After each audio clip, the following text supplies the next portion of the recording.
Okay, today we're going to focus on confusion matrices, and two really important scores in machine learning and in AI as well, which is the F1 score. We're going to talk about how we can actually generalize that score and get into something that's nuanced and will really differentiate you as a data science expert if you speak to the F beta score. And then we're also going to touch on log loss by the end, which is a very important metric that's leveraged in the output of large language models. So these are some really important concepts that we're going to cover today. Super excited. And all of this is really building on what we already did from a true positive, false positive, true negative, false negative framework from last time. So we're going to use those concepts, the precision and the recall, and we're going to apply them to the confusion matrix, and we're going to apply them to understand F1 score and F beta score. Okay, so a confusion matrix is a table that we can create of performance values for how our model performs, a classification model, on test data compared to what the model predicted. So it allows us to create a really succinct representation of model performance. And you can really drill in and you can actually derive metrics like accuracy, precision, and recall from just glancing at a confusion matrix. So here we have this is what our confusion matrix looks like. It's a dimension that has 4 squares associated with it. Let's see, can you guys see if I draw on here? Can you see this? I only have one screen. Can you see this pen if I hold it over here? Yeah, no? Yeah. Okay, cool. So here is our confusion matrix, which has 2 dimensions.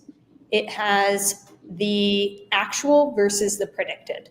So the predicted is what our model predicted along this dimension, and then the actual is what's the true outcome. So in order to create a confusion matrix, we have to have a ground truth. We have to have a ground truth data set that represents what actually happened in reality. So typically when you create your confusion matrix, you're going to create this on your test set. So when you're training a model, you'll have a training set and then a test set that you're going to use for evaluation. You're going to want to create your confusion matrix on your test set because it represents the information that your model has never seen before. You don't want to create it on your training set because your model has seen that data, and so it's sort of like cheating. You know, it's sort of when you take a test for a course, it's probably information you've never seen before. It's not just a combination of all the pre-tests that you took for the entire course. So we want to do it on our test set and not on our training set. And in this we have our true positives, our true negatives, and then our false positives and our false negatives. So the green squares here are where our model was correct. We can be correct in 2 ways. We either said, yep, it's a 1 and it actually was a 1, or yep, it was a 0 and it actually was a 0. And on that same side, we can be incorrect in 2 ways. We predicted 1, but it was actually a 0. We predicted 0, but it was actually a 1. So these are the 4 outcomes. As you guys remember, this is what we talked about mostly last course. We have the true positives, correct predictions, the true negatives, false positives, and the false negatives.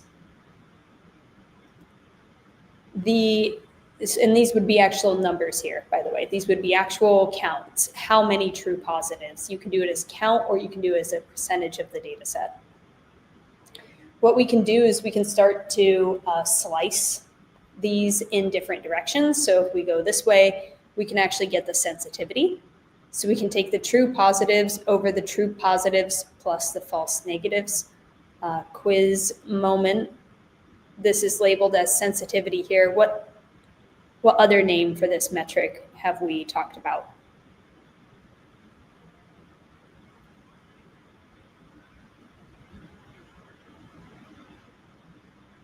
Is it recall? This is recall, absolutely. So sensitivity here in this picture, we can also call this recall. On the other side of that, if we're looking at just the predicted positives over all the potential positive predictions, we can measure the precision here. If we want to combine all of these squares together, we get the accuracy. And then if you want to measure relative to true negatives, you can also calculate the specificity or the negative predictive value here. So this is true negatives over true negatives plus false negatives, and this one is true negatives over true negatives plus false positives. So there's multiple metrics that we can kind of aggregate from this. We can get really crazy with this, and we can take it up to a whole another level here, just showing you that there's different ways that you can kind of combine this information. The main pieces that I would highlight from a confusion matrix is that you can use it to calculate your accuracy, your precision, your recall, specificity, and actually your F1 score as well. Let's skip this for now, and let's go to the F1 score. We'll come back to the breakout. So the F1 score is a really common metric that's used in binary classification problems. And it's a balanced measure that takes into account both precision and recall. So remember, I mentioned that in some situations, accuracy is a really poor metric. If we're measuring a problem that has heavy class imbalance, accuracy is a metric that will not perform well on that, or may not represent our model in the way we want it to. So if we do accuracy on fraud and we have a signal that is only 1%, we can train a model that has 99% accuracy, but all the model does is predict zero. Predict zero for every instance. It actually never catches any fraud. It never predicts anything as fraud. It is not a fraud predicting model. It produces no signal. However, it has a 99% accuracy. If we ran the F1 score on that type of model, we would not get 99%. F1 score is a better way of representing that. It's actually referred to as the harmonic mean between precision and recall. So F1 will take into account precision and recall and combine these two things as a metric. If you guys remember, precision represents the proportion of true positives and predictions among all instances that are positive. So this is the accuracy. I guess accuracy is a poor word here. This is the quality of your positive predictions. So it's our true positives over our true positives plus our false positives. And then recall represents our ability to capture all potential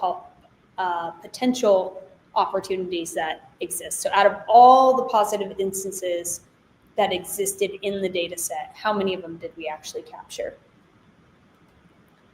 The F1 score is calculated. It's, again, the official definition is it's a harmonic mean between precision and recall. So F1 score is 2 times precision times recall over precision plus recall. So 2 times the precision times the recall over the precision plus the recall.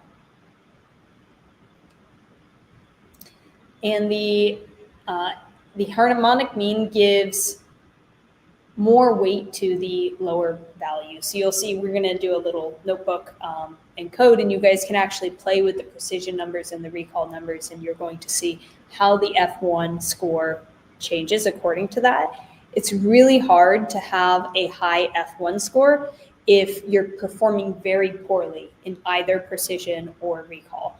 You basically have to have a fair precision and recall value in order to get that F1 score to be very effective. So it's assessing, it does a good job at assessing the model's performance across both false positives and false negatives. The way to think about this metric, this may seem natural, but some other metrics do not operate on a scale of 1 to 0, 0 to 1. And so we'll talk about for each metric how you should interpret that.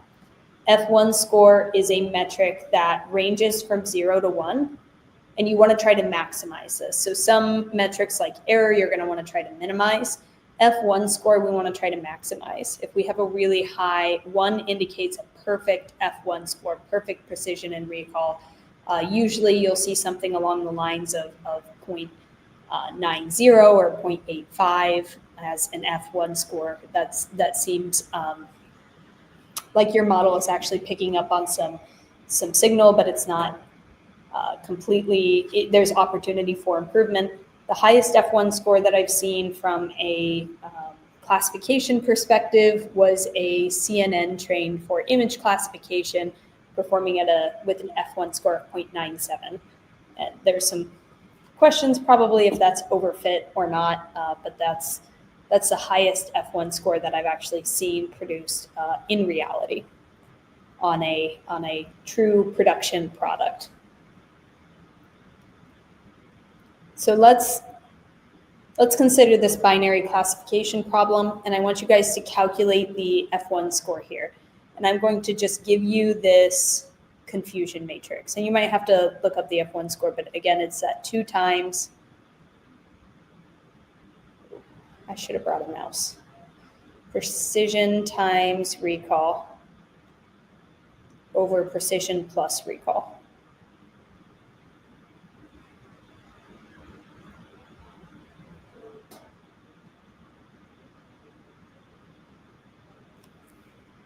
Spend a minute here and tell me what you guys calculate for the F1 score here.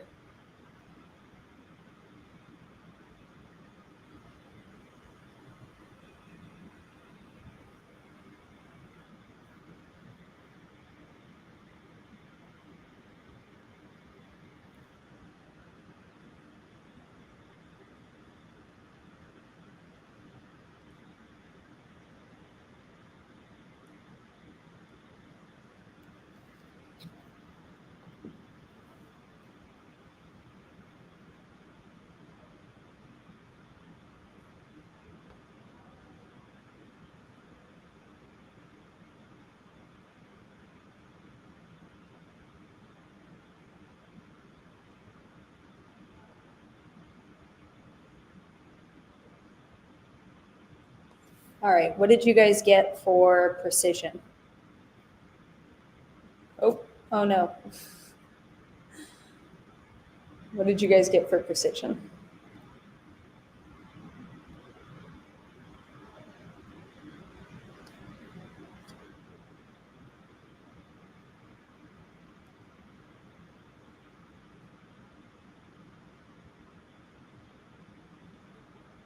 And precision is the true positives over, you know what, I'll fill in 2 of these and then I'll ask. I got 9 for precision 950 over 950 plus 100, I believe. So I'm not going to try to. So we got 950 over 950 plus 100. So it's the true positives over the true positives plus the false positives.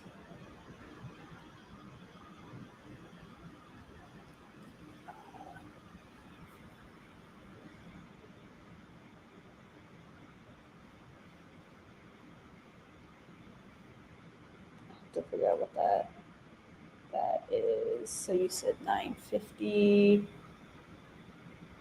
All right, so 90.90. Ignore this up here. Is that what you guys had?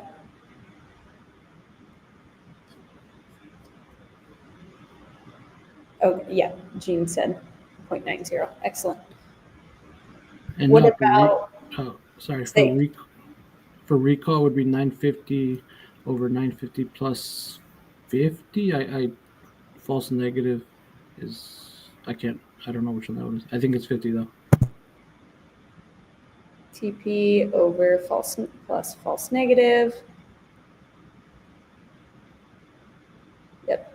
So we, false negative means we falsely said that it was negative. So that would be that we predicted it was negative. In reality, it was actually positive. So yep, you got it. This is Fn. And then this one would be the FP. So if you guys are tracking, I did swap these. On other slides, I had the false negative in the upper right and the false positive in the upper left. Occasionally, I'll move things around just so you guys don't focus on the squares, focus on the terms, I guess, and the meanings of them. Okay, so we had 950 over 1,000, so that would be 0.95. So you guys should be able to do the rest with the F1 score. That's going to be 2 times precision plus recall, so 0.90 plus 0.95 over 0.90 times 0.95.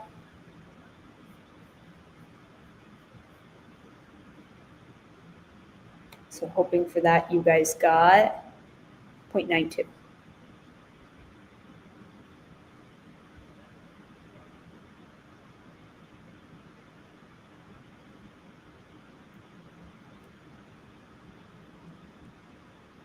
Any questions on F1 score thus far?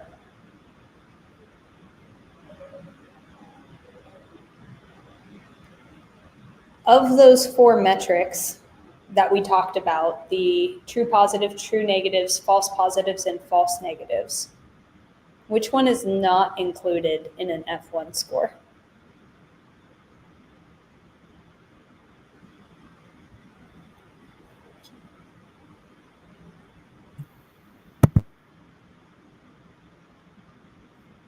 Let me go back a slide. True negatives? The true negatives. So notice on this slide, we did not consider 9,000 at all. So if you look at accuracy, right? So we have this F1 score of 0.92, which is actually pretty good. But if you look at accuracy, I imagine the accuracy is going to be fairly high here because 9,000 is a lot relative to 950, relative to 100, and relative to 50. So the proportion of data we're looking at in the F1 score is very small. So one change in any of these other metrics in the false negatives, the false positives, or the true positives is going to have a big impact on that F1 score.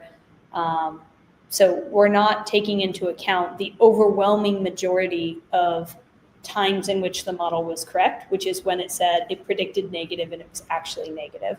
So that's not taken into account into a F1 score, and that's intentional. That's why people use this metric a lot, because it helps measure the actual quality of the model predictions relative to the signal that we're trying to predict.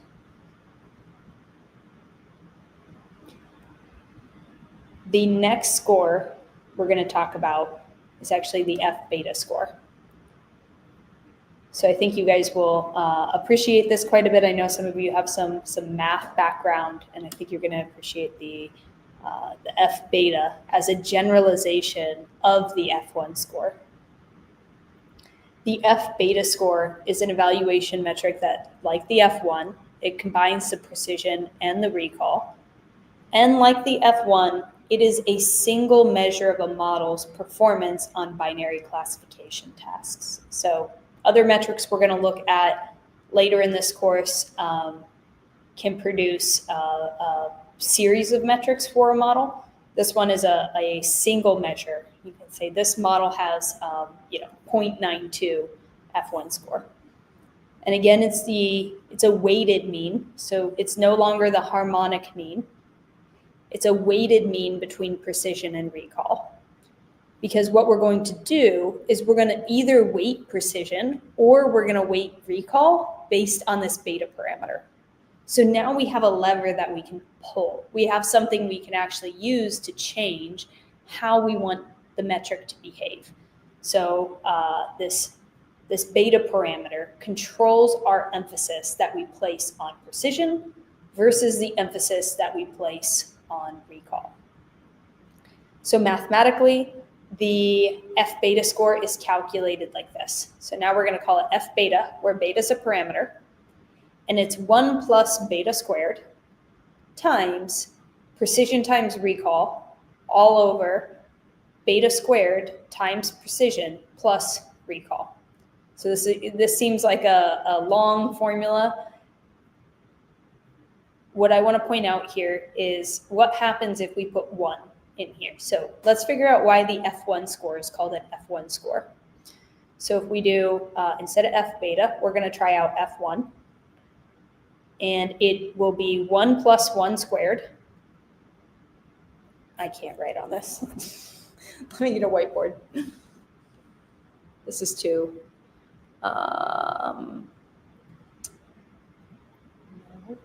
This one. Okay.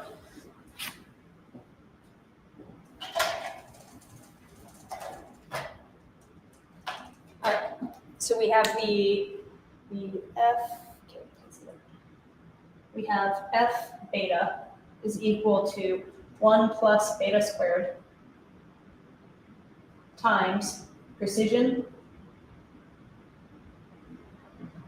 times recall all over beta squared times precision plus recall. Okay.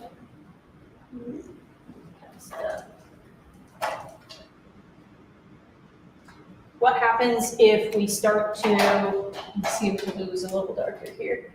If we do F1, try green. See which of these colors. This a little better.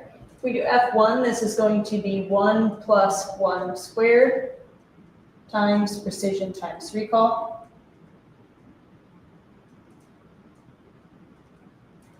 All over 1 squared times precision plus recall. Well, 1 squared is 1, so 1 plus 1 is 2. And then we have precision times recall. All over 1 times 1 squared is 1. 1 times precision is just precision. So on the bottom, we then have precision plus recall. So that's where we got our formula. The F1 is equal to 2 times precision times recall over precision plus recall. Because if we substitute 1 into that beta parameter, that is, if we substitute 1 into that beta parameter, we get that formula. So that's why the F1 score is called F1, and that's why we can then talk about other scores. We can talk about F2. So when you actually substitute for that beta, your F score takes on a value. You can have an F2 score, an F.5 score, etc. So the beta parameter is what determines the weight that's assigned to recall versus precision. If your beta is equal to 1, the emphasis on recall versus precision is equal. It's the same. If your beta parameter is greater than 1, your score is going to favor recall over precision. So it makes the metric more sensitive to false negatives. So if your beta is greater than 1 and your model performs a little poorly on precision, it's not going to reflect so strongly in the metric. But if your model performs poorly on recall, you're going to be penalized more heavily. So this is a lever that you can pull. So and if your beta is less than 1, it's going to favor precision over recall, making the metric more sensitive to false positives. So these are the situations where you want to think about in your problem, in your paradigm, what you're trying to solve with your stakeholders, what matters more to them? Is it false negatives? Is it false positives? Do they both equally matter? Do they care about one over another one more. So I've seen a lot of times people want you to serve information in an automated fashion. And when you serve that information in an automated fashion, they would prefer that that information was absolutely correct over you catching all information that you could possibly serve to them. So in that scenario, we would want to favor penalize false positives. So we want to be more sensitive to providing false positives. So we would actually decrease that beta value and favor our precision over our recall. Let me pause here for just a second. Any questions on beta, on F beta thus far?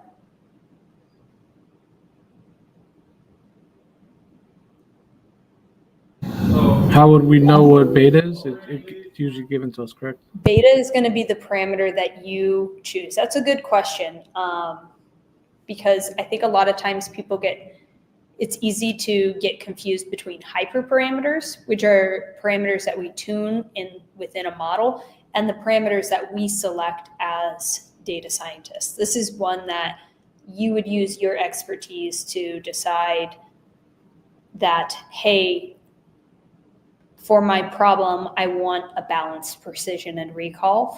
This is how you're going to penalize your model. Maybe I should put it this way. This is like the goal that you're setting for your model. When you're doing your cross-validation, when you're doing your model training and your model fine-tuning, you're telling your model, this is what success looks like to you. And so you're defining what does success look like. Does success look like accuracy? Does success look like an F1 score? Does success look like an F2 score? What is going to solve your business problem in the right way?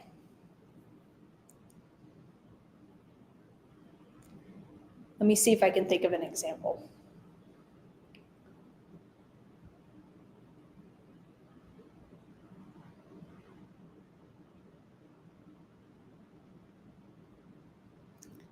I have this one I just keep going back to, this document that had comments posted on it, and they were one of 9 teams that needed to take action on this document downstream.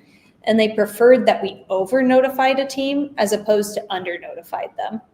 So in that case, we wanted to favor recall over precision.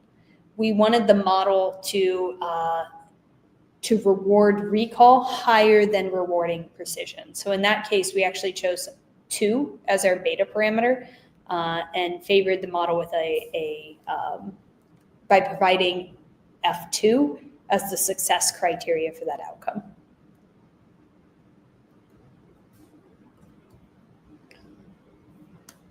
Let's look at an interpretation here. Just like the F1 score, since the F beta score is a generalized representation of the F1 score, the F beta score ranges from 0 to 1, where a score of 1 indicates perfect precision and recall, and a score of 0 indicates either 0 recall or 0 precision, depending on how you choose your metric there.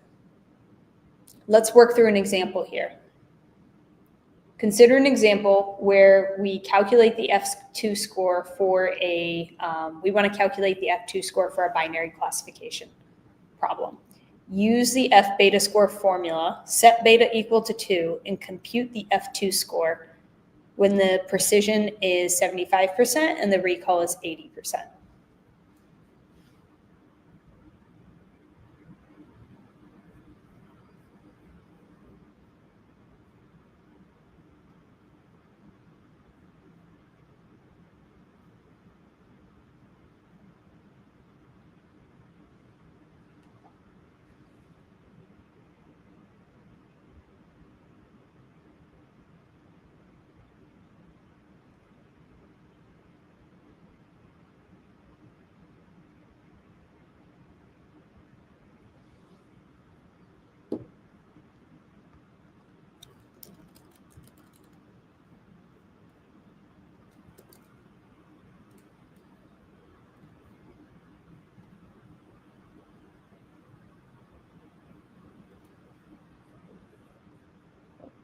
apologize.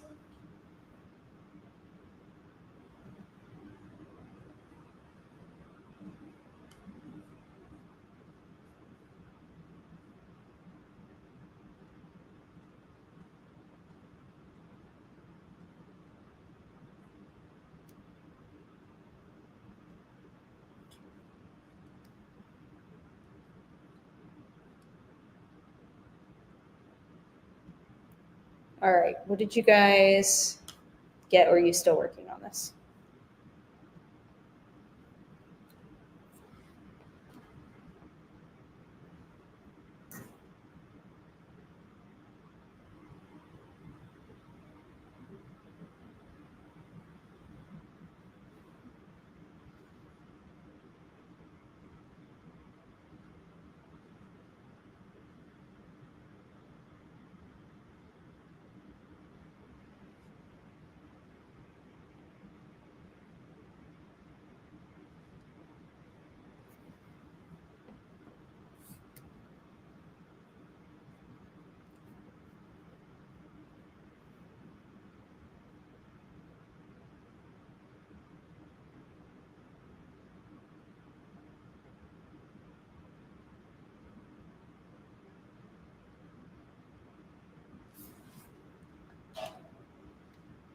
So what would be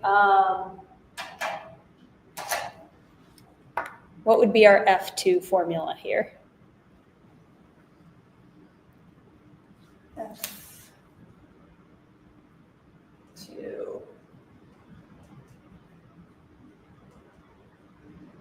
We put 2 into beta squared.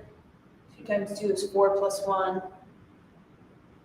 5 times precision times recall.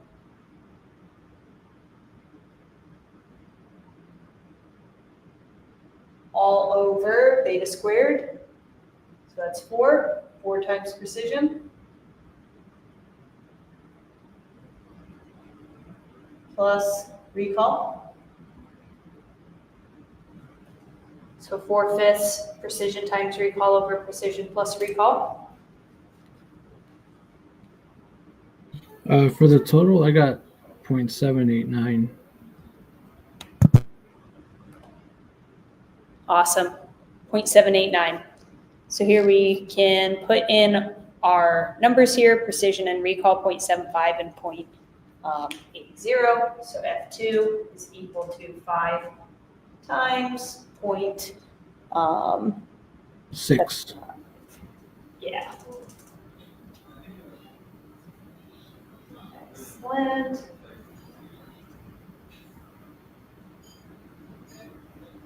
Great.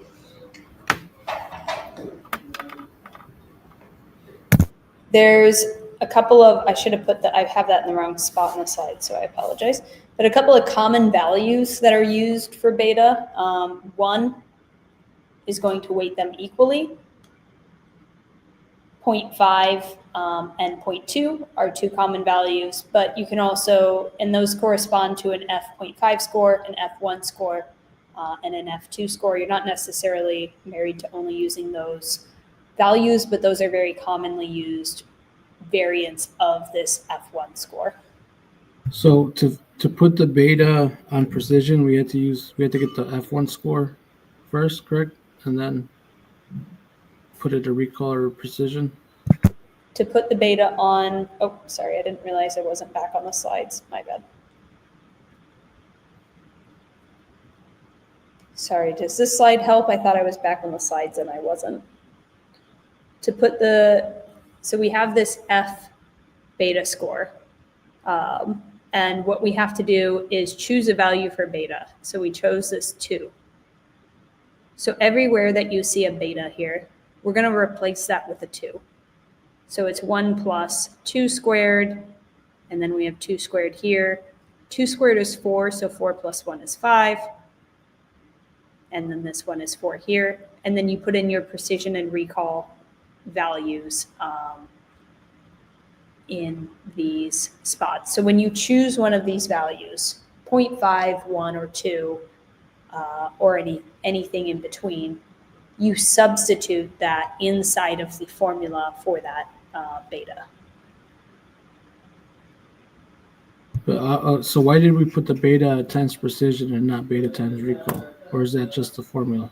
Sorry, why did we put the beta what?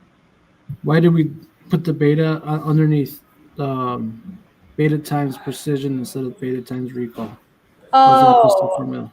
I see. Why are you asking why is this beta squared multiplying precision times 2 and it's not multiplying recall times 2?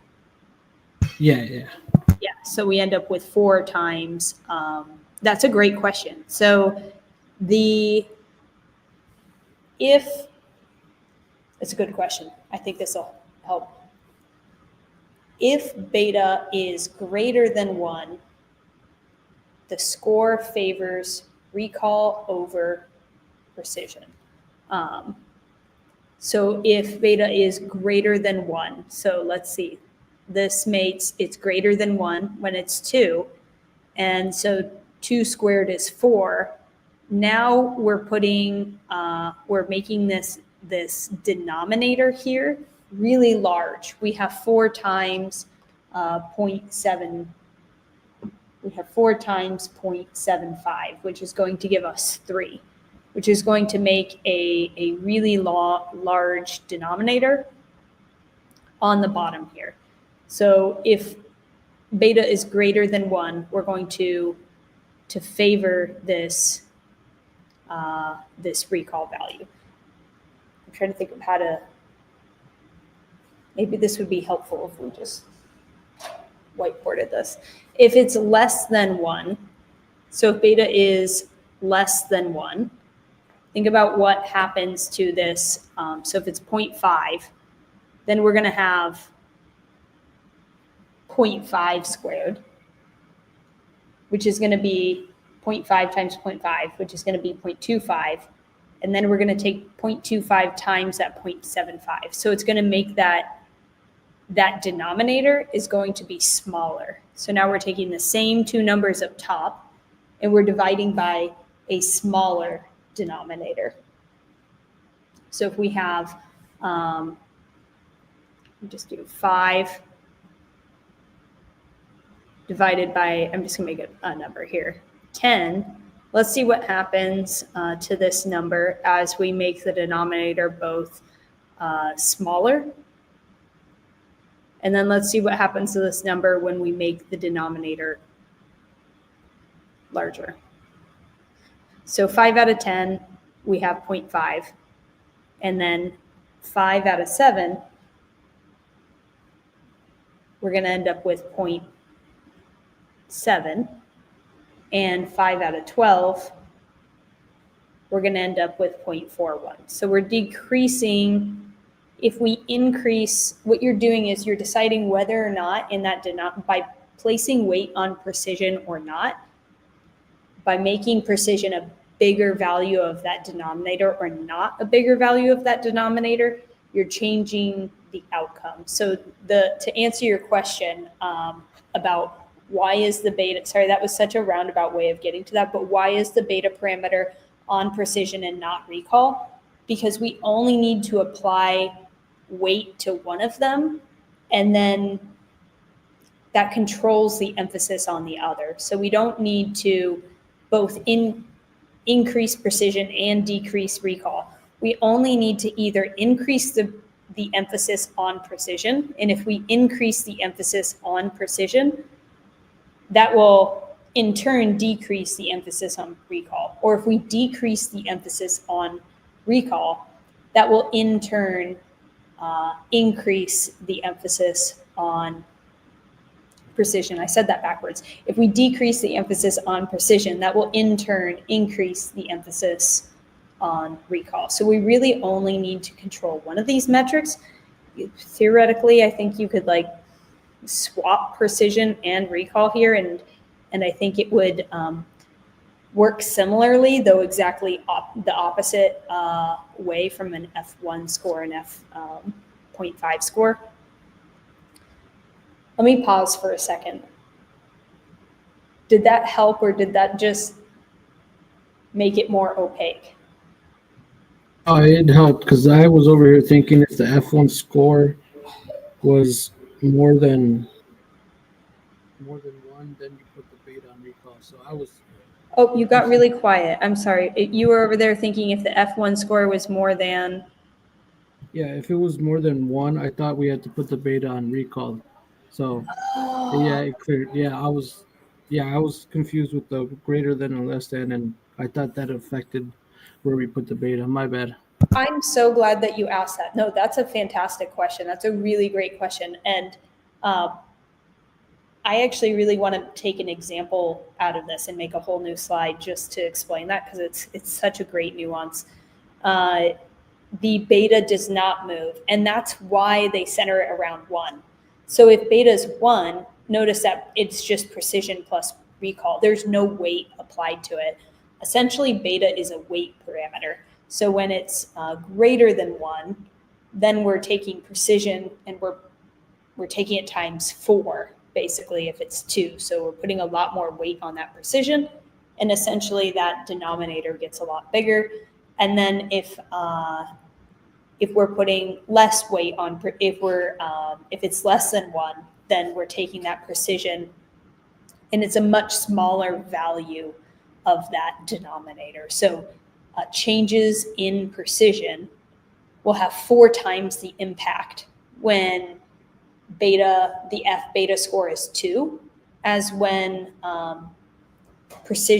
when the F beta score is 0.5, the precision is only going to have like 25% of, only a quarter as much impact. I should have a slide exactly showing this, Alec. I think is what I need, and I'll try to take that as a takeaway from this, and maybe send that out to you guys. Does anybody else have questions along that or anything to add to that?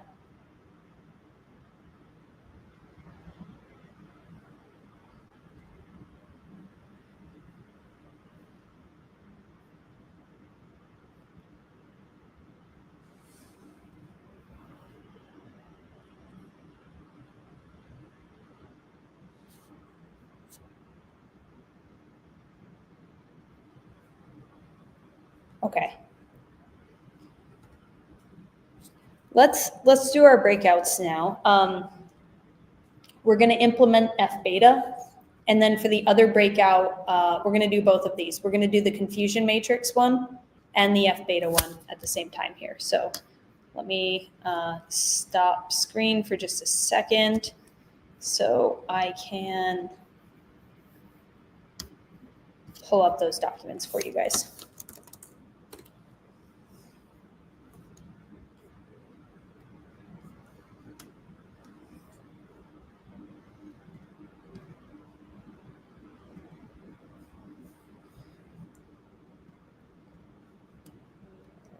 We are.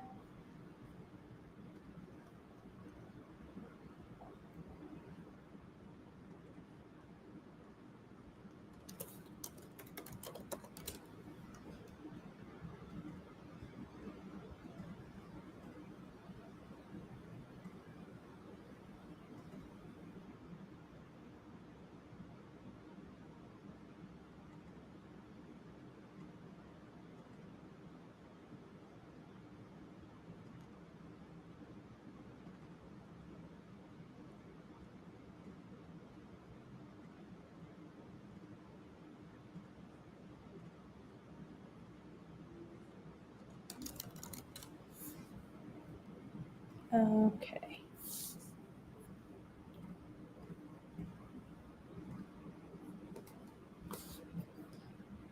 If you guys could open up these notebooks here.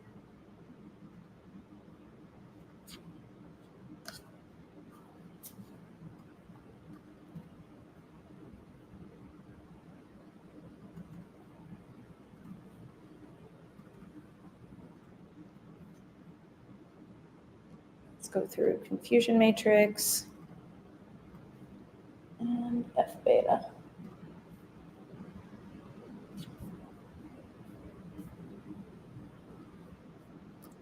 Oh, you guys just see a dark screen, huh?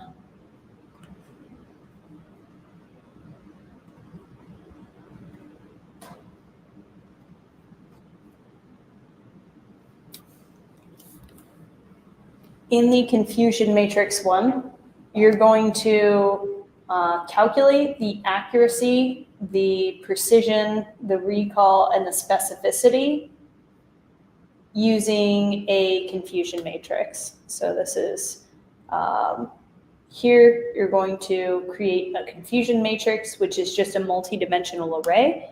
It's a list of two lists. So we have a list here and a list here. And you're going to print out, you then call this print function, which is already written for you to then print this confusion matrix. Then call your calculate metrics and output your accuracy, your precision, your recall, and your specificity. So go ahead and play around with that. Calculate your accuracy, precision, recall, and specificity for using the true positives, false positives, true negatives, and false negatives. And then people always find this one interesting. So here we're going to implement an F beta score. So I have this F1 score formula here for you guys that returns 2 times the precision times recall over the precision plus the recall. And here's some example values that you can work with. Call this calculate F1 score, pass in your precision and pass in your recall, and then print this out. What I want you to do is actually calculate your F beta score. So take in precision, take in recall, and beta. We talked about how F beta score is a generalization of the F1 score. So spend a few minutes, write a function to actually calculate the F beta score, pass in these precision and recall values, test it out on a couple different beta values, maybe 0.5, 1, and 2, loop over, see how your F beta score changes with these different values. You can play around, change your precision, change your recall. People always find this one very, very interesting. We'll talk about this afterwards, see if you have any insights. So go ahead and spend, I want you guys to, we're also at 7:09, so I know it's break time as well. So let's combine this with break. Let's come back at 7. We'll do 15 minutes, 25. So on a break/breakout. Sounds good.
Okay. Is anybody willing to share their accuracy, precision, recall, specificity?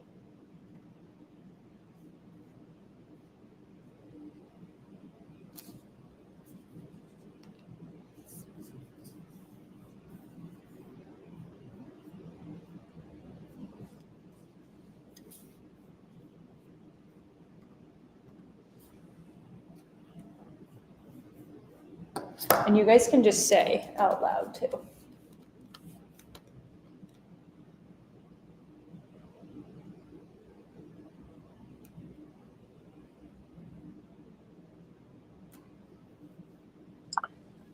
Do you mean the formula, Emily? Yeah, let's do that. TP plus TN divided by parentheses TP plus TN plus FP plus FN. Excellent. So accuracy is going to be the times in which we were correct over all possible outcomes or scenarios. What about precision?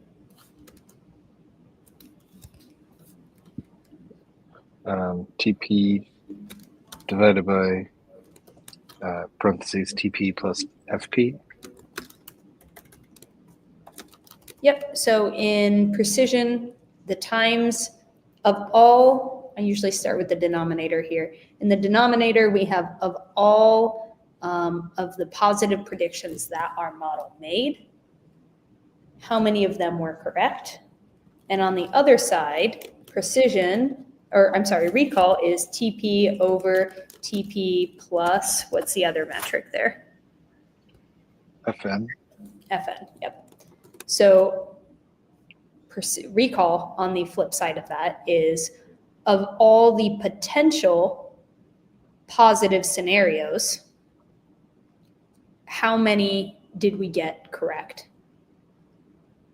So we falsely predicted that this was negative, which means in reality it was a positive value that we should have predicted positive. So how many were we correct out of all of the potential positive values? And then this one is of all values that we predicted to be positive, how many of those were correct? Okay. And specificity.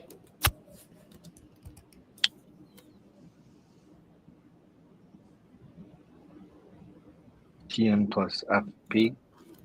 TN plus FP. Yep.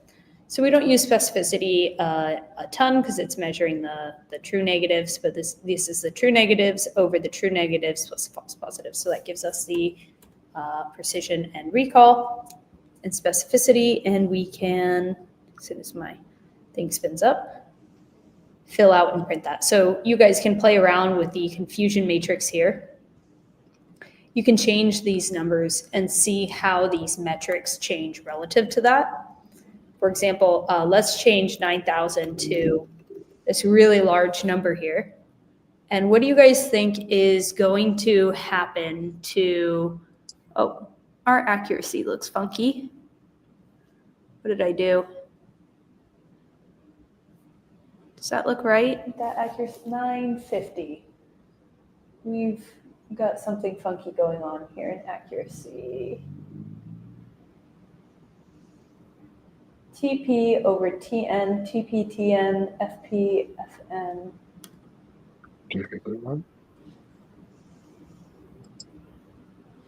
What did I do here? Let's see, TP plus TN.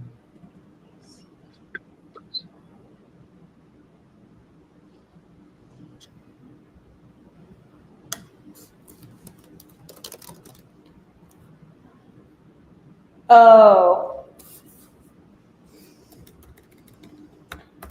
All right. Order of operations really matters in programming.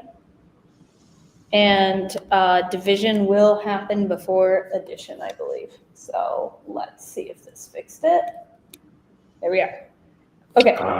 Let me explain what I did here real quick. That makes sense. In programming, order of operations, similar to math, this division will actually happen first. So if we don't wrap these in parentheses here, it divides and then adds that value. So And we knew it was a problem because it was more than one, right? yes, we knew it was a problem because it said 950, and it should be between 0 and 1. So this looks better. All right, so 98% accuracy, 0.90. Now I haven't run this cell yet. Let's see if we change this number here, which is our true negatives, the times in which we predicted 0 and it was actually 0. Let's see how this changes. Pay attention here. We have 98% accuracy. Our precision is 0.90, and our recall really is 0.95. We're just going to look at these first three. So let's see how this changes. Okay, interesting. We got a much higher accuracy now, and our precision and our recall didn't change at all because we're not using this value in the calculation of precision and recall. So let's set this back to what it was before.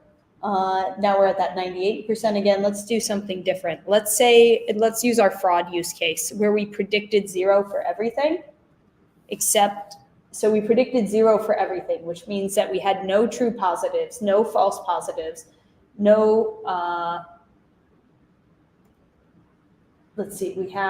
there would be a very, very, very small case of times when we predicted 0, but it actually should have been 1. So we predicted positive, but it was actually negative. Let's say there were like 10 of these. Predicted negative, but it's actually positive. There we go. So we predicted negative for everything is what we're doing here. So this is our fraud example. Let's see how our numbers change here. Oh.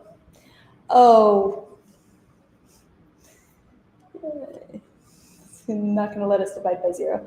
I don't want to edit this right now. I guess we will. Let's see.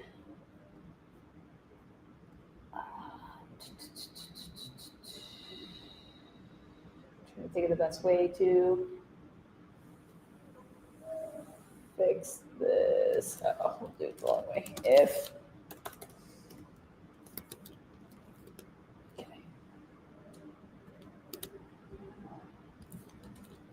I guess it didn't take that long.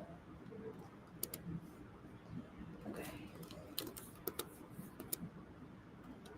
All right, that should help us. Not the best way to handle that, but we're going to do it that way for now. There we are.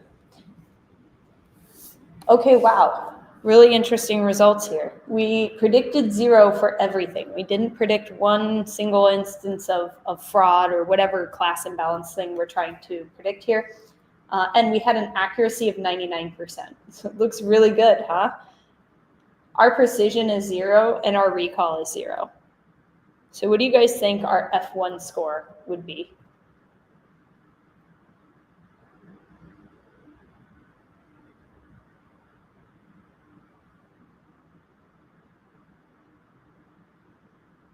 Wouldn't F1 be?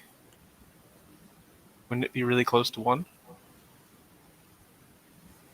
If our precision was 0 and our recall was 0. Oh, then it's 0. Correct. Yep. So our F1 score would be 0 here.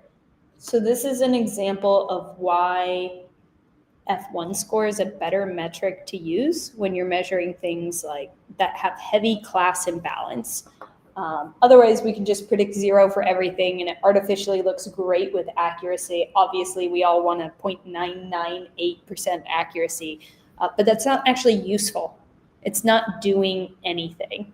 It's just saying predict 0 for everything. It's not actually finding any fraud. So accuracy is a poor metric. I probably hammered this to death with you guys by this point, but accuracy is a poor metric for class imbalance problems. Let's say I want to get on this fraud one just a little bit more. let's say we only have 10 cases of, well, let's say we have 30. Let's see, we do 10, 10, 10 here. And let's see how precision and recall change. So now our precision and our recall are 0.5. So even if we have like a small number of cases that we're trying to detect, a couple of predicted positives, we predicted positive on 20 of them, we were wrong on half of them, and of all the positives that existed, we were wrong on half. Then we see a precision and a recall of 0.5. So this gives us a better representation of how our model is actually performing on the signal, as opposed to how it's performing on predicting 0. Okay. Hopefully that was helpful to you guys. Let's do this F beta score breakout. Does anybody want to return? Does anybody want to share their code that they use to calculate the F beta score?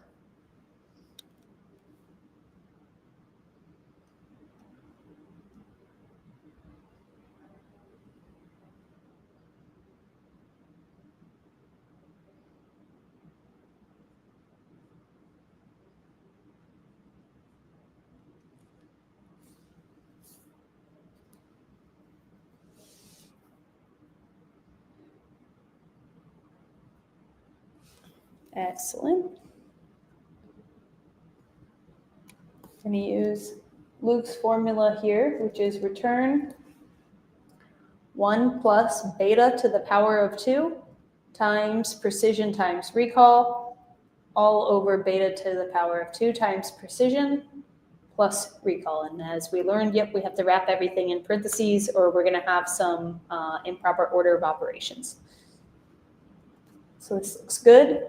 Let's run this precision and let's run it with these beta values. So if we have let's start with these being equal.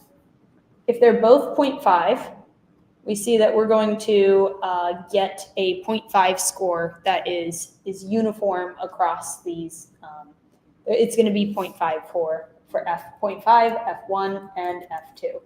Now let's say that our precision is performing higher than our recall. We have higher precision than we do recall.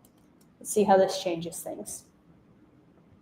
Notice that as an F1 score, when you're looking at a precision of 0.8 and a recall of 0.7, your F1 score should be placed exactly in the middle between those two things. So it's 0.75. Because 0.75 is between those two things. So I was looking at a PowerPoint once that somebody was sharing of their metrics from their model, and they had precision, recall, and F1 score. And their F1 score was not the center point between their precision and recall, and I was able to help them adjust that and figure out they were pulling it from the wrong table, essentially. So your F1 score should be, it's the harmonic mean between precision and recall. So it's the number between those two. If we look at the F0.5 score, it's 0.77 here, and the F2 score is 0.71. So the F0.5 score is higher because it's giving more weight, more credence to this precision value. And so it's getting a higher weight. And the F2 score is giving more weight, more credence to the recall value. And that since the recall is lower than the precision, it's going to pull it down. Did you guys find anything interesting as you were playing through with this?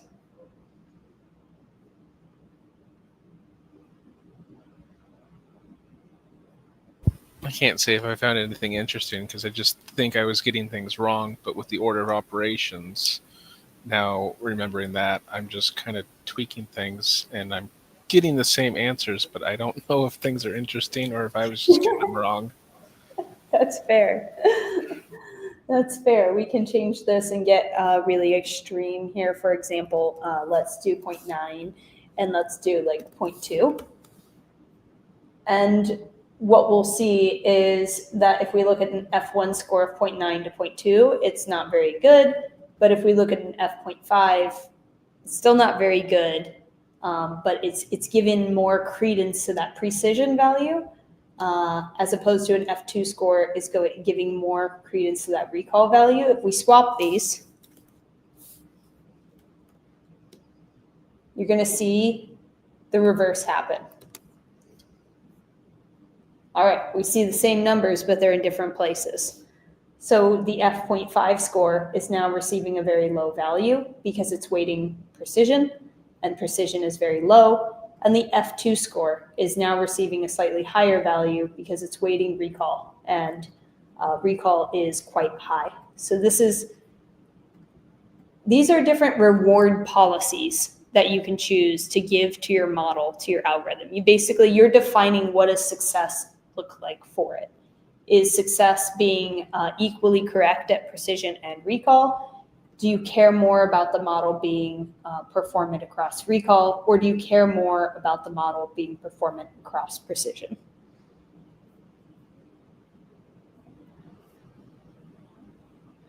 Any thoughts, comments, questions on that?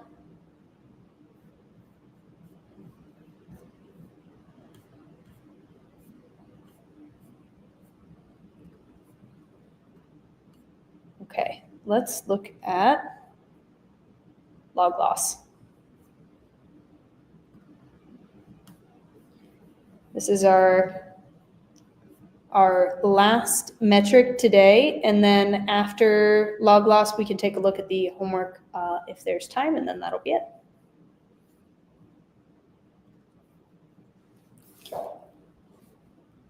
Okay, log loss, or the logarithmic loss, or the cross entropy loss, is an evaluation metric that we use to assess the performance of a binary classification model. Remember that we're still in the binary classification model realm. And it quantifies the difference between the predicted probabilities generated by the model and the actual outcomes for the data set. And if I remember correctly, last time we kind of went on a rabbit hole, and in the last course, we went on a rabbit hole and kind of dug into this already. So this will maybe look familiar to you guys. And this is the course where we actually dive into this and look at this. If you remember, it's a switch function. So that's what we're going to go through today. But log loss is a metric for evaluating the outcome of your machine learning model. So I think now you can put it into the context of it's similar to accuracy, it's similar to precision, it's similar to recall, it's similar to F1 score, F beta score, in the fact that it quantifies the outcome of the model predictions. So mathematically, it enables us to calculate the quality of the predictions. The big difference here with log loss that I want to emphasize compared to accuracy, precision, recall, everything else that we've talked to up until this point, is that log loss takes into account the probabilities that the model outputs. So up until this point, we've just been saying, hey, the model predicted 1 and the outcome was 0, or the model predicted 0 and the outcome was 1. Now we're getting a little more sophisticated. This is a more sophisticated metric. Now we can actually say, hey, the model predicted 0.9 and the outcome was 1, or the model predicted 0.6 and the outcome was 1. There are differences there. Was the model confidently correct if it predicted 0.9 and the outcome was 1, or if it predicted, was it confidently wrong? It predicted 0.9 and the outcome was 0. So this metric takes into account the actual probabilities associated with the predictions, not just the outcomes. The caveat there is you need a model that actually outputs probabilities as well. So not all modeling algorithms give you probability outputs. You need a probability output in order to run log loss. I might be getting ahead of myself here. The value of log loss is that log loss penalizes severely penalizes confidently incorrect predictions. So what's a confidently incorrect prediction? It is when, let me whiteboard this on here. If we predict 0.9, if this was our pred, our P, and the T, the ground truth, was actually 0, that is a confidently wrong prediction. So log loss, it penalizes more severely confidently wrong predictions, confidently incorrect predictions. If we predicted 0.2 and the outcome was actually 1, that is a confidently wrong prediction. Our model was very confident that that was not the case, and the outcome actually ended up being 1.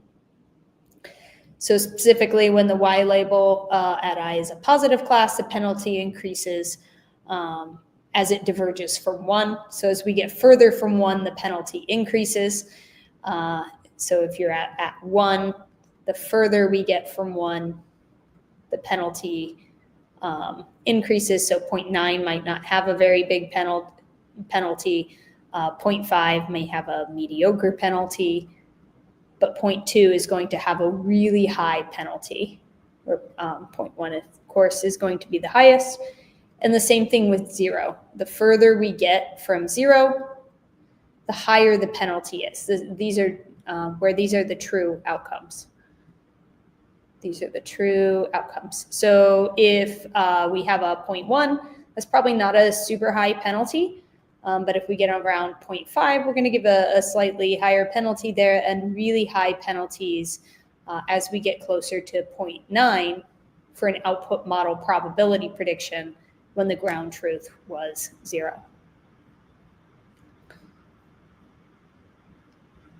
Does that make sense thus far? I know we're only 2 slides in.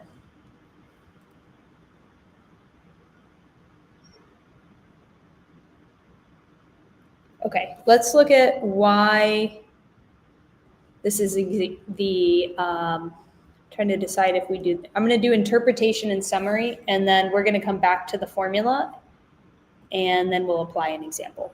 So the interpretation, how should we think about log loss? When we're talking about log loss, a lower log loss indicates a better model performance. So think about this metric differently from accuracy, precision, recall. Remember, in accuracy, we're trying to maximize it. In precision and recall, we're trying to maximize it. A value closer to 1 is better. With log loss, 0 represents perfect predictions. So log loss. So we're trying to minimize loss. In this one metric is one that we're trying to minimize as opposed to maximize.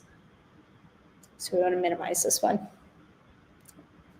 If we have a log loss of 0, that means our predicted probabilities align perfectly with our actual labels.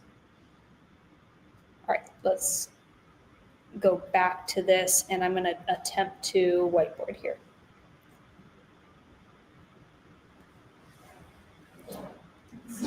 Okay. Just check it out.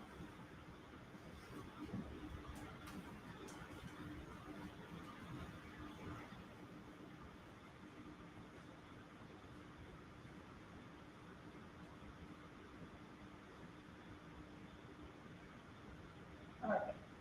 We have a set of pictures, and we're trying to predict whether or not there's a cute puppy in the picture. We want to predict whether there's a dog in the picture. So we have this matrix of outcomes here, where we have, what did we predict? See that? Yeah. I have to write bigger. What did we predict? And what was true in reality? And we have a couple of different scenarios here. We can predict, let's do 0.1, 0.3. We can be confidently wrong. So maybe I'll just do point. we predicted 0.1 and the real outcome was actually 1, so we were correct. Or, sorry, it was actually 0, so we were correct. So in this case, we were correct. We can also predict 0.1 and the outcome can be 1, so we can be incorrect and very incorrect. We can predict 0.9 and the outcome can actually be 1. In that case, we are correct. And we can predict 0.9 and the outcome can actually be 0. So we're confident we are very incorrect. The distance between 0.9 and 0 is very far. You guys following me so far?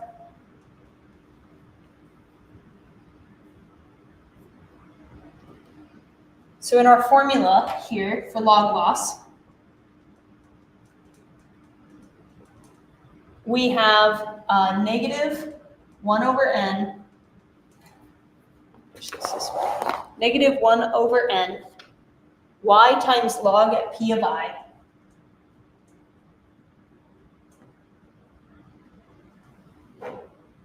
plus 1 minus y times log of 1 minus p.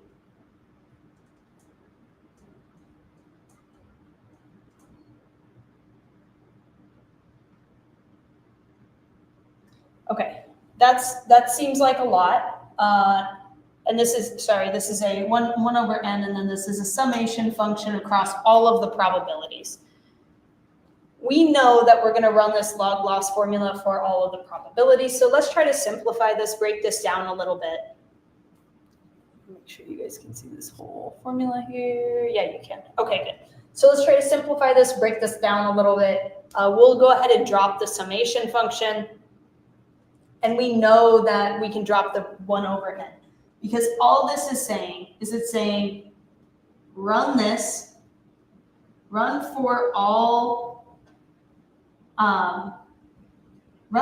records in my data set.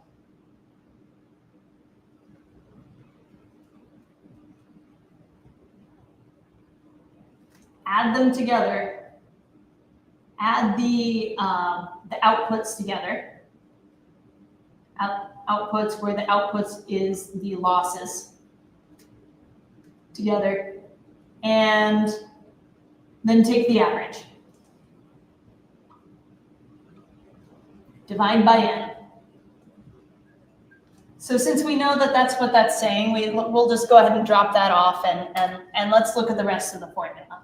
So for the rest of the formula, we have y times the log of p.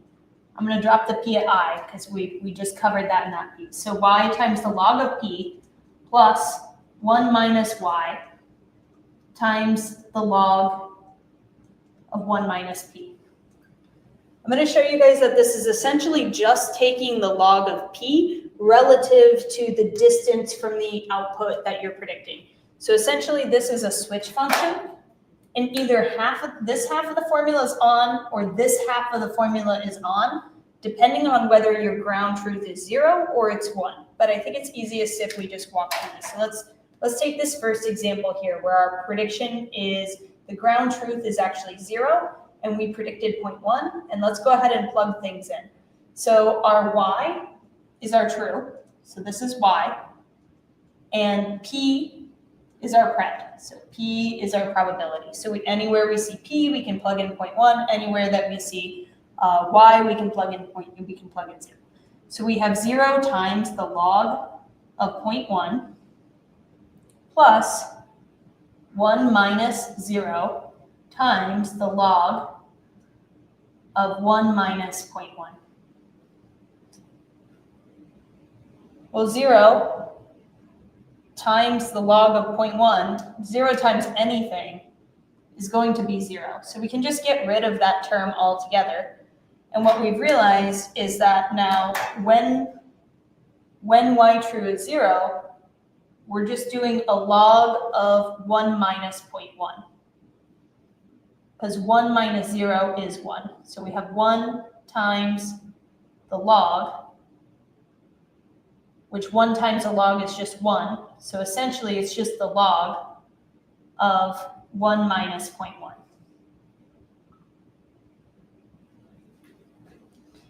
And this makes sense if we look at the distance between 0.1 and 0 is 0.9. So what we're actually doing is we're taking the log of the distance between 0.1 and 0. So we're saying we're taking the log of 0.9. Can someone run, what is the log of 0.9? And I believe it's log base 2.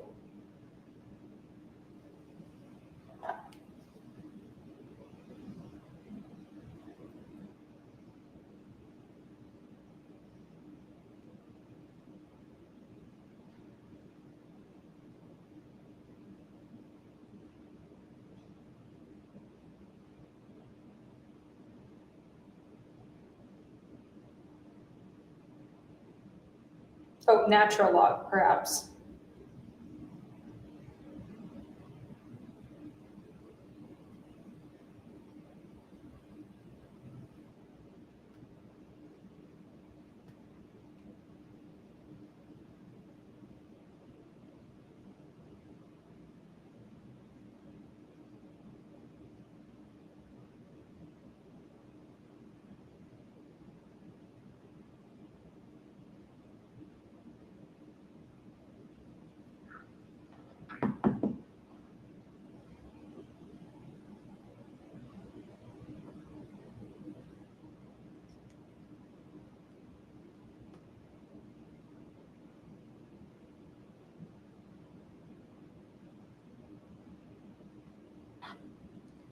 Should I run that real quick? Let me see. Wolfram. Does anybody know natural log? Log base 2.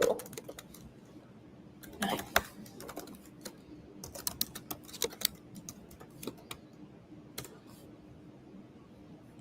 Okay, negative.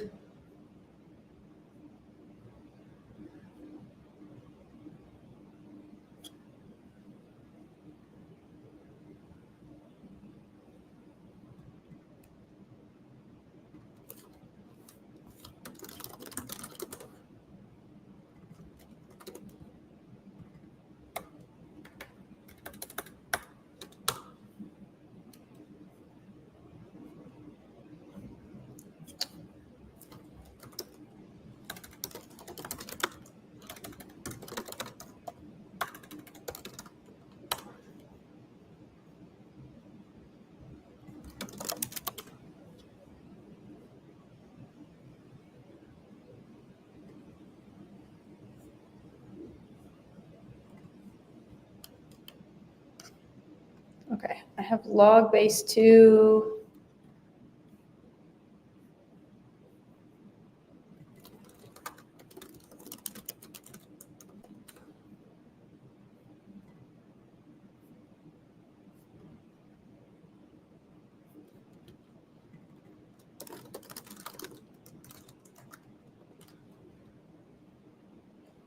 .10. No, that doesn't seem right.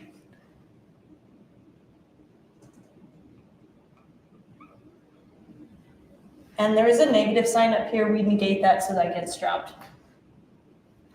Let's run this for, do 0.1 here.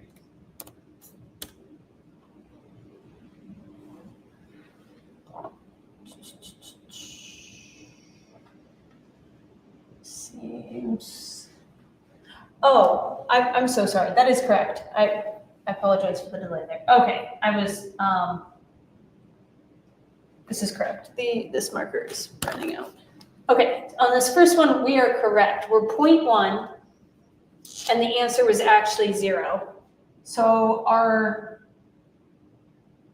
loss is about 0.10. And remember, we want to minimize loss. So here's our performance. Log loss. This is going to be 0.10 on this record. So we want to minimize our loss. So 0.10 is very close to 0. And that's because we predicted 0.1 and it was the outcome was actually 0. We were correct and we were really close on that.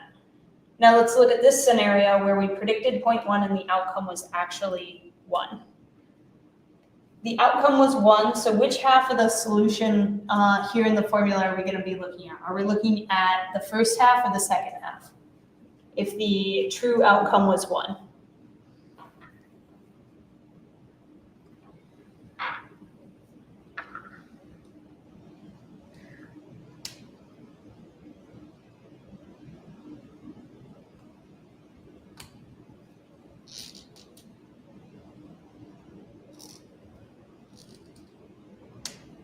If our true outcome is 1, we're looking at the second record here, the second row.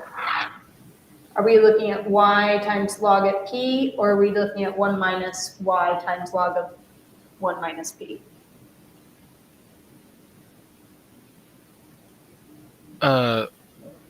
Y minus 1 log of p. We are, in this case, on the 1 minus y log of 1 minus p. If we substitute 1 in here, we're going to get 1 minus 1 log of, and then 1 minus p. But 1 minus 1 is going to be 0. So we're going to do away with this half of the function. Okay. So now we're going to end up looking at this part of the function, which is 1 times the log of p. P in this case is 0.1. The log of 0.1 I think is close to 2 point something or other. 2 point something or other, 3, 2.3, something to that effect. So in this case, we predicted 0.1. The outcome was actually 1. So we had a very confidently incorrect prediction. So we're very, very far off from where we should have been here. And we see that reflected in our log loss performance. Remember, we want to get close to 0. The difference with log loss compared to the other metrics that we're looking at is this does not range between 0 and 1. We see that 2.3, et cetera, is actually higher than 1, so we can have values that are greater than 1. If we ran this for these other two numbers here, let me erase and clean this up a little bit.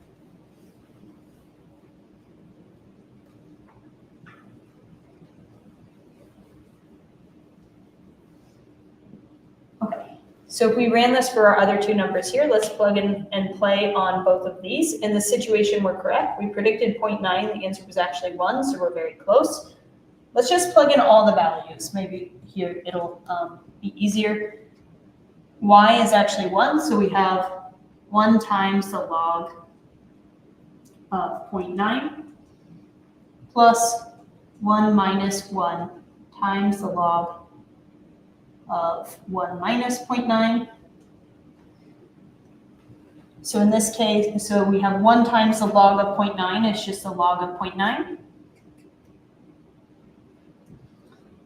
Plus 1 minus 1 is 0 times the log of 1 minus 0.9 is actually 0.1. But 0 times anything is 0. So we don't even need to worry about that half of the function. We're actually just looking at the log of 0.9 here. So the log of 0.9, we know we already calculated that for this first one because that's what we had for that first one. So this is going to be 0.10. Now let's look at this other equation or other record. So let's look at 0.9 and 0. So this is the same predicted probability as this one, but our target was different. So now we have 0 times the log of 0.9 plus 1 minus 0 times the log of 1 minus 0.9. 0 times anything is actually 0, so we're actually looking only at the second half. 1 minus 0 is 1 times the log of 0.1, which is just the log of 0.1. And we know from this other one, we already calculated the log of 0.1, and we found that to be about 2.3 something. So really, we're only looking at one half of the equation or the other half of the equation. So I know it seems like a really meaty equation, but you can actually think of it just as an if-else statement. Let me do this if-else statement here. We could just think of this simply as if y true is 1, then you take the log of p of I. The log of p of I. Else if the y true is 0, then you take the log of 1 minus p of I. And I think this is a very clever algorithm for them to have put in that switch structure, that switch function into the algorithm to represent this if-else statement. The reason we need to take the log of p of I when it's 1 and the log of 1 minus p when it's 0 is because we're measuring either distance to 1 or distance to 0. Since 0 is on the other side of 1, we need to do 1 minus p in order to quantify how far off we were from a loss perspective with respect to 0 versus how far off we were from a loss perspective with respect to 1. So if you're actually calculating your log loss, then what you would do is you would take all these numbers, you would add them together and average them. So our average would be somewhere between 2.3 and 0.10. So we'd actually have a quite poor performance because, as you see, we really heavily penalize the confidently wrong predictions. Okay.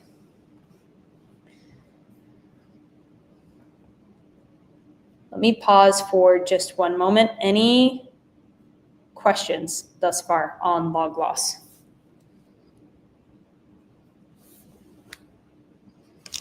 Could you guys actually see that whiteboard at all? Was that hard? I mean, the angle was a little low, but we could still see it. At least I could. Good. All right. I feel better about that. Great.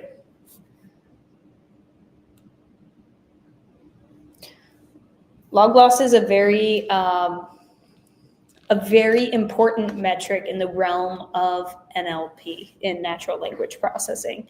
So this is a very relevant metric. It's used a lot in neural networks for calculating probability relative to predictions. Now you guys can explain log loss in a data science interview and it will be very impressive. So this is a commonly used evaluation metric. Remember, we're still in the binary classification problems. We haven't talked about how to evaluate regression problems, such as if we're predicting the probability or predicting the price of a house. But this provides a continuous measure of the model's performance, and it's really, we're measuring the model's performance across probabilities now. In this case, I want you to spend a few minutes here and see if you can calculate log loss for this problem.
All right. Is anybody able to, or maybe you guys are still working on that?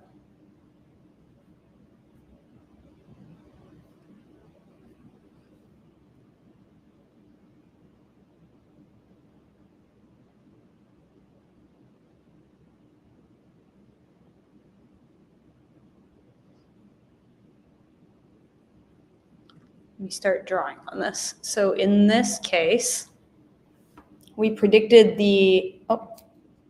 oops, I lost my pen. We predicted the probability of a cat, so the positive class. We said 0.9, and the actual label is 1. We know that's pretty close, so we should have a pretty good loss here. We were correct here. We should have a pretty good loss, which means a good loss means that it's a small number. Remember, we're trying to minimize loss. Loss is not something you want. You don't want to have a high loss, just like you wouldn't want to have a high error.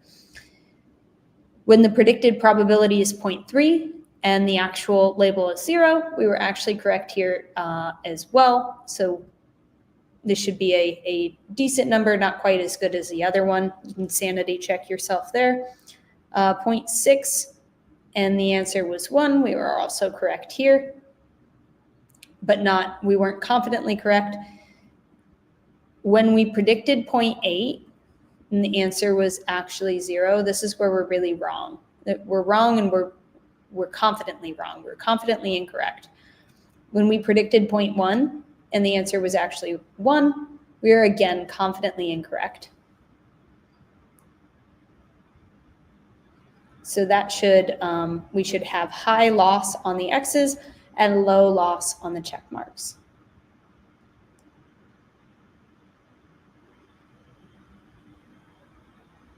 So what did you guys get as a loss for the cat, image 1?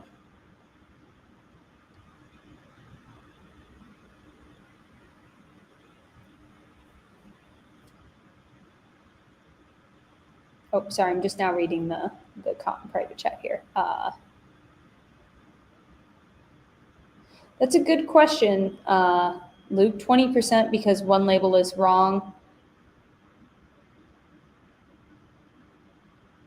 I think I was just thinking, like, overall, what was the sort of success rate for the log loss? And now I realize that's not what you wanted. No, it's a good question, though, because we can compare to accuracy. So to your point, we can say 80% would be our accuracy, right? So we're 80% correct because 20% of the time we're wrong. 80% accuracy. But if we're to take this probability and with this outcome label and plug it into our log loss formula, the 1 times the log of 0.9 plus 1 minus 1 times log of 1 minus 0.9. What did you guys get from an evaluation standpoint there?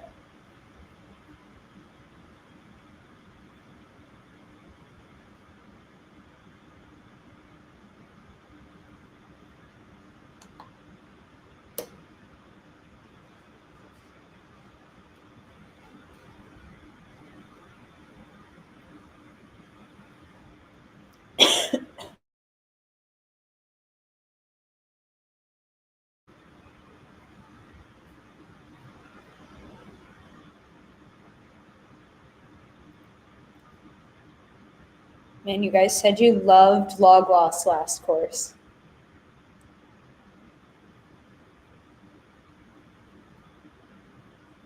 All right, maybe it wasn't clear what I was looking for here.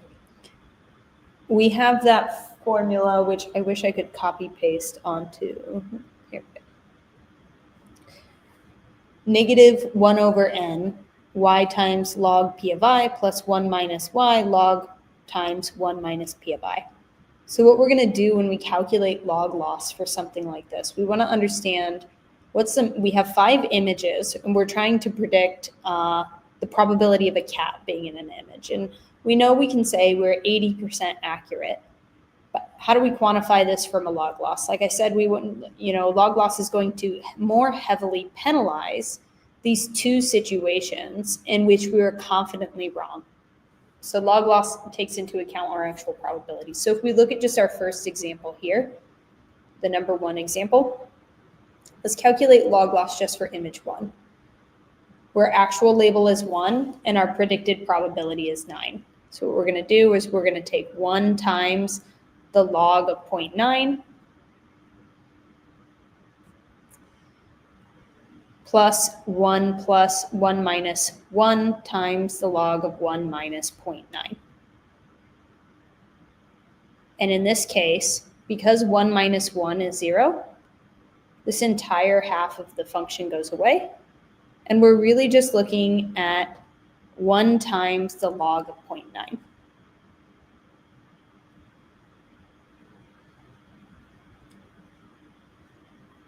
So to make that more clear, we have 1 times the log of 0.9. 1 minus 1 is 0, so we don't really even need to worry about this half of the function. We're just worried about 1 times log of 0.9, which is really just the log of 0.9. And then the negative sign negates that. You're going to get a negative value. We'll negate that negative sign. So it'll be 0.105.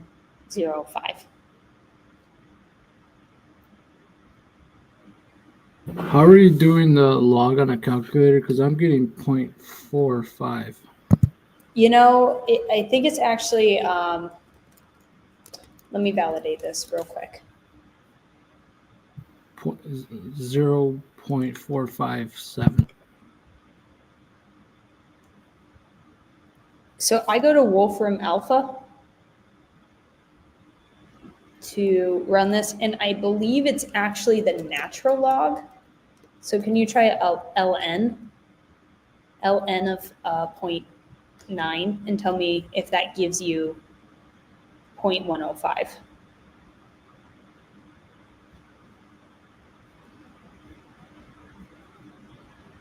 Yep, that's right. Okay. So it's actually the natural log. We'll call it log loss, but it's actually the natural log is the right button to hit on the calculator here to give you the numbers.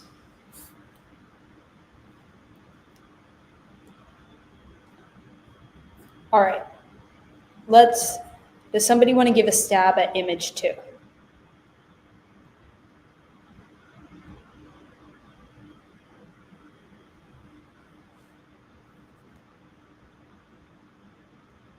I got 0.357, 3.356, however you want to round up. Let me see, let me confirm. Let's see, 0.3 and 0. So in this one, we have 0 times the log of 0.3. We don't need to worry about the first half of this formula. We really need to worry about the log of 1 minus 0.3. So the log of 1 minus 0.3 is going to be the natural log of 0.7. Let me see.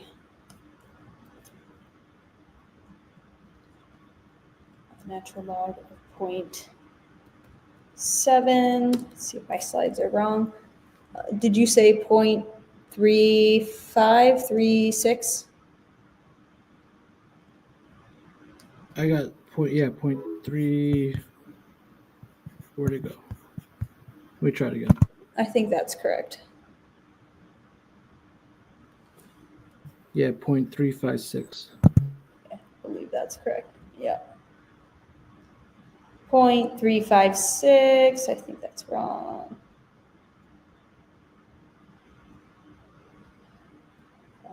5.6, which makes sense because we predicted. It makes sense. We can sanity check ourselves. We predicted a 0.3 and the answer was actually 0. So we're pretty close from a loss perspective. Now, if we look at the next one, 0.6, and the answer is actually 1, we should see it slightly higher. We can sanity check ourselves. We should see it slightly higher than 0.356. So I have some bad numbers on here. I apologize. I warned you guys this at the beginning. So if we do the 1 times the log of 0.6, what happens here on this one is actually the first half of the equation is what we care about, and the second half of the equation goes away because we take 1 minus 1 ends up being 0, 0 times anything is 0, so we don't even need to worry about that. We're just really looking at the natural log of 0.6, which is, I'm assuming that number is incorrect there. So here we're getting 0.510. Oh, no, that one was correct. 0.510, probably 0.511 if I round up. Yeah, it is. 0.511, that was correct. So it's slightly higher than 0.356 because in this one we were off by 0.3, we were off by 0.3. In this one we were off by 0.4. In this one we were off by 0.1. So we can say off by.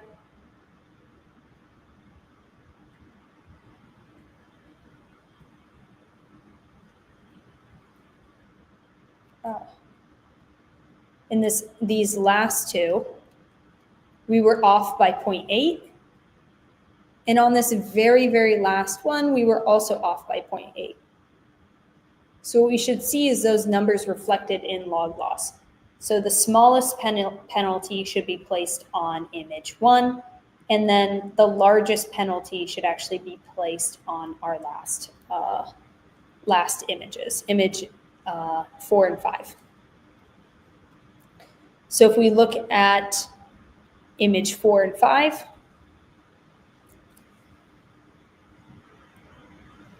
and they should actually have, oh, I'm sorry. We are off by 0.8, and this other one we're off by 0.9. Sorry. 1 minus 0.1 is 0.9. So the highest, so this one should have the second highest penalty, and the highest penalty should actually be placed on this last one. So again, 0 times the log of 0.8, don't need to worry about that. We're really just worried about the log of 0.2 here, log of 0.2. And in this second one, 1 minus 1 is 0, so we don't need to worry about this half of the equation. It's just 1 times, which 1 times anything is 1, the log of 0.1.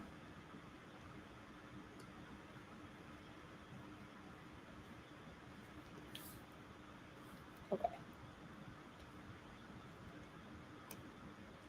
Does this help ground this concept a little bit for you guys? Walking through in Python, math.log of 0.9, that's a good question. You might need to natural log.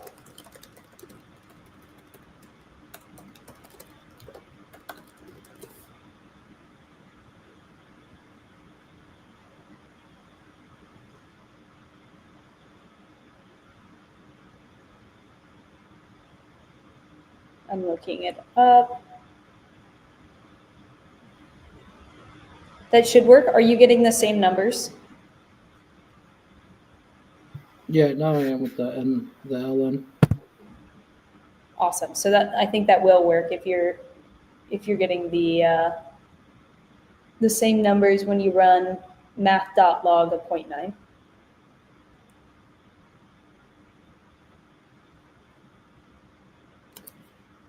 All right, we're not done yet. So we just calculated the log for each of these individual images, but in reality, what you're doing is you're reporting an average log loss.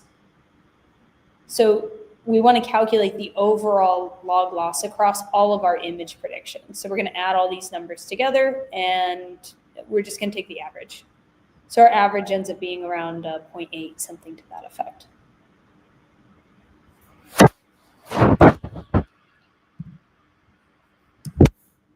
Okay, those were actually all of my slides. Any questions thus far? Points of clarification?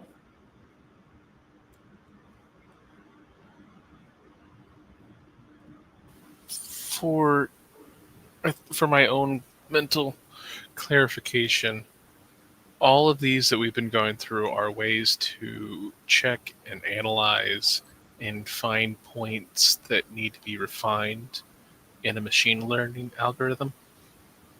That's a great question. All of these are performance metrics. So in machine learning, we want to assess how well is our model performing.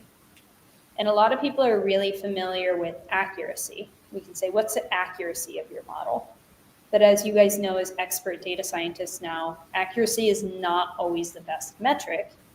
And accuracy doesn't capture things like probability, like the penalty for being confidently wrong. So all of these are performance metrics that we can use to evaluate how the model is performing. In reality, when you're training your model, why do we need a performance metric? Why do we need to evaluate how well a model is doing? Well, when you're training your model, you're going to do something called a hyperparameter search. And you're going to search over a lot of different parameters to fine-tune your model. So in a random forest, we're going to search over number of trees, number of estimators. We're going to search over the depth you want to set your random forest to, the min split, the max split. When you're performing a search over all of those, you have to have a way of telling your model, whichever model performs the best on X metric is the model that I want you to choose. So that's what we're working on here is X metric. Now in our paradigm of that fraud with that heavy class imbalance, we know we don't want to choose accuracy because a model that performs best on accuracy, you're probably going to get a model that doesn't detect any fraud at all.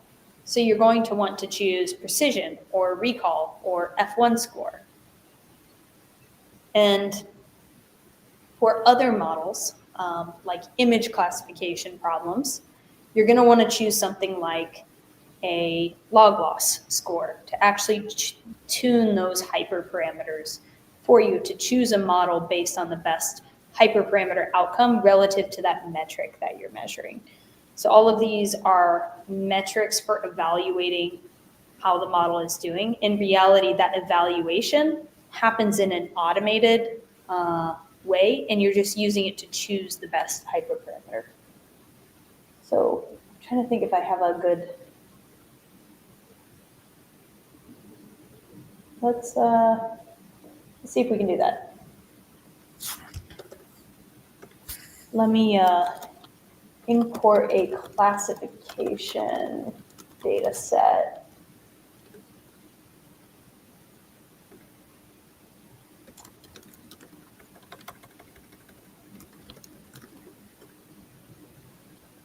Okay, there we go.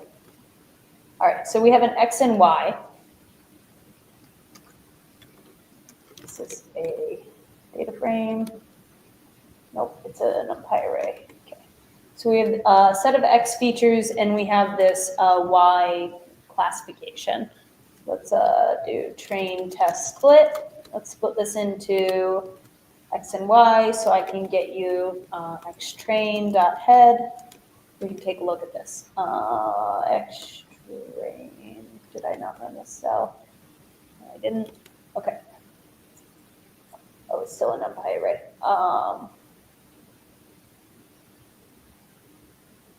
That's fine. What we're going to do is we're going to train a random forest. Let's do a grid search cross-validation with random forest. I don't know if it's going to do all of that. Let's see. So let's do grid search.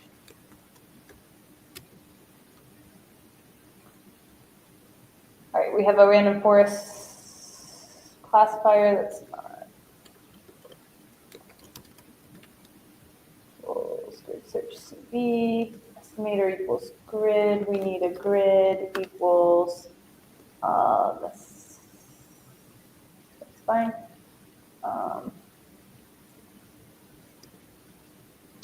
Okay.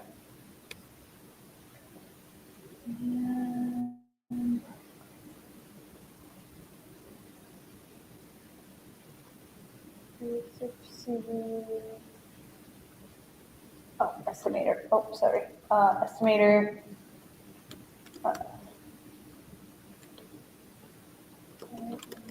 Grid equals grid.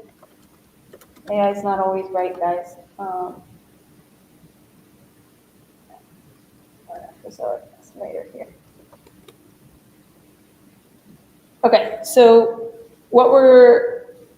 why do we need metrics? What job do these metrics play in the code that we build, in the way that we train our models? Right here, we have a data set, some just pretend made up data set. We made up some data, has an X and Y. We split it into X, Y. You can look at our X train.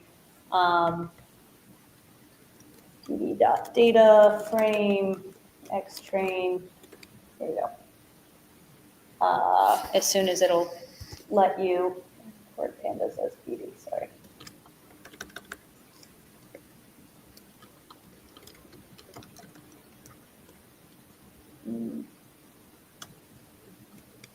There we go.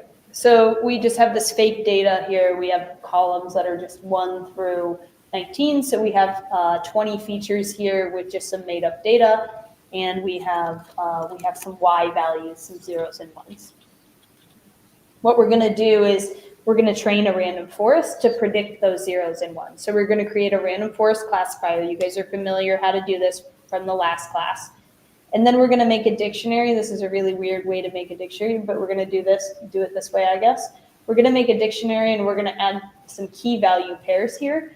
And so we're going to say n estimators. We're going to search. We're going to do a grid search. We're going to try a model with 10 trees, 100 trees, 500 trees. We're going to try a random forest where max features is 2, max features is 4, and max features is 6.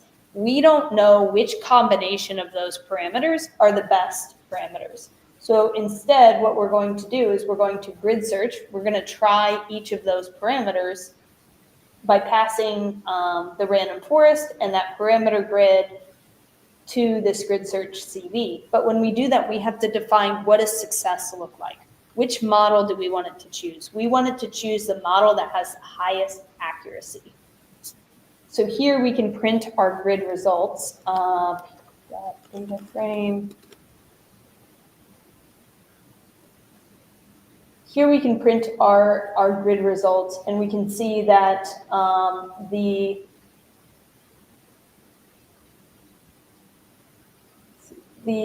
I did not actually want all of these, so I apologize.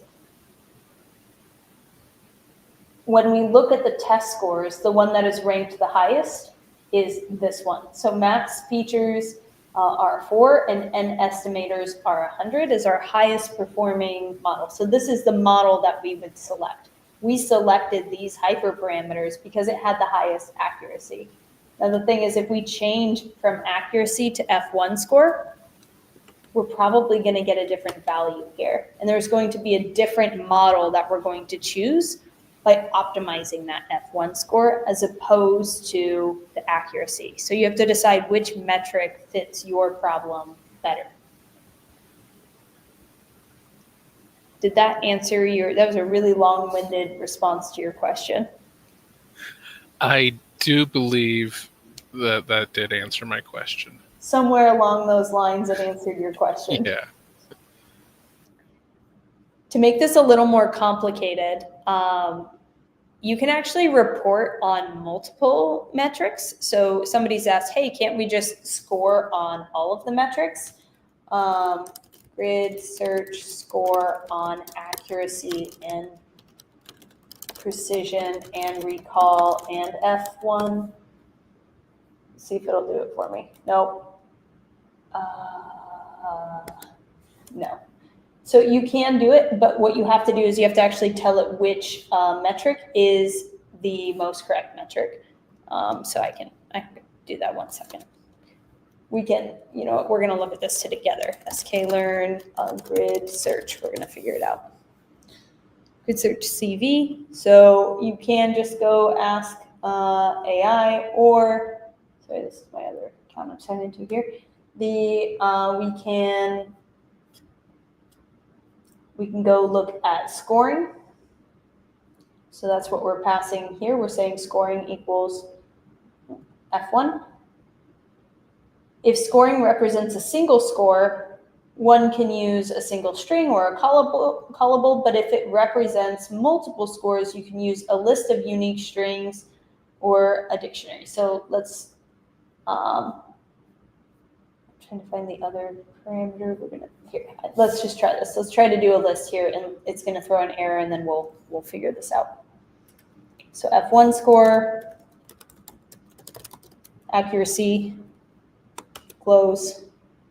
Oh, it says for, now we got an error. For full metric scoring, the parameter refit must be set to a score key or a color and refit the estimator with the best parameter setting on the whole data attributes. If this is not needed, refit should be set to false, explicitly true was passed. So there is a metric we can use here.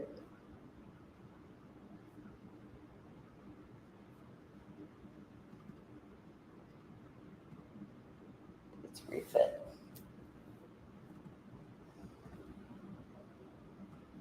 Refit.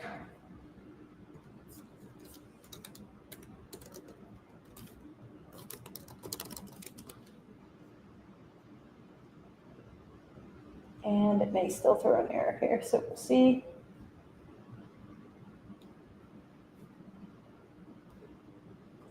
That's not quite the correct syntax. Anyways, we'll find out here in a second. But basically, we can measure multiple metrics, but even if you're measuring multiple metrics, that was the correct syntax, it's surprising. So let's do it. Let's do, I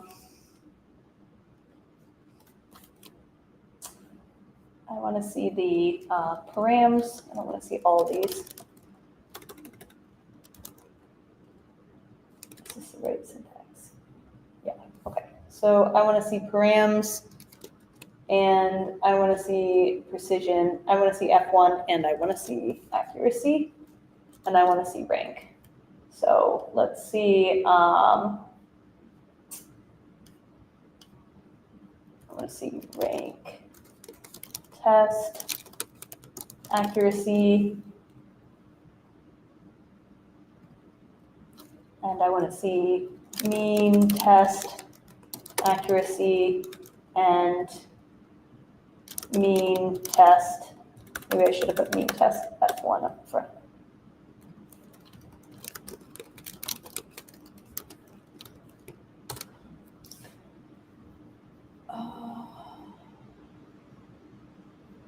Which,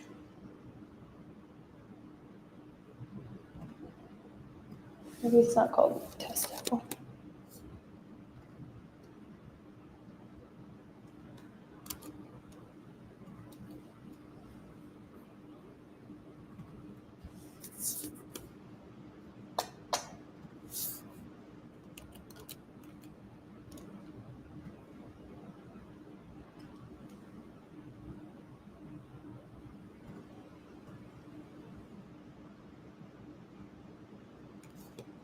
Like I spelled one of these wrong. Keys.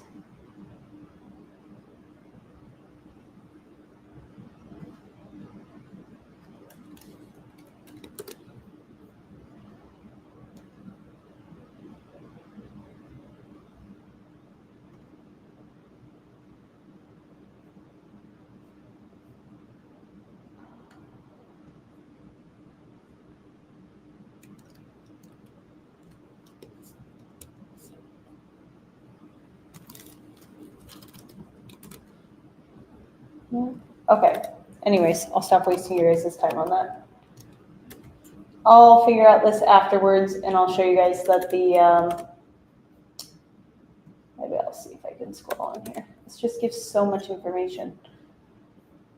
It's not letting me slice the column names. The mean test accuracy here, we can see the number one ranked one here.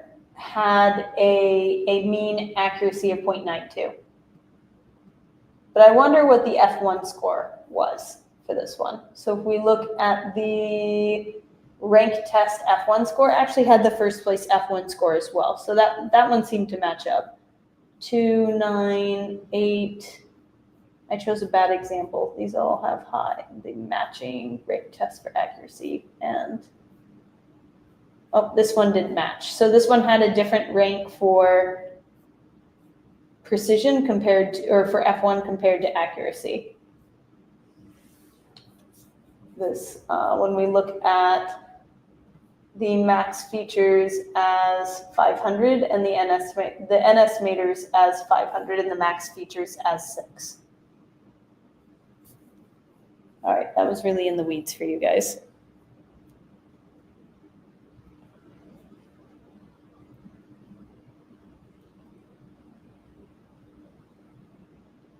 I did share your homework assignment, by the way, into the chat. So I have just the chat there. I will get a Google Classroom link for you guys to actually submit that through. All right, I'm going to stop the stream here, see if you guys have any questions.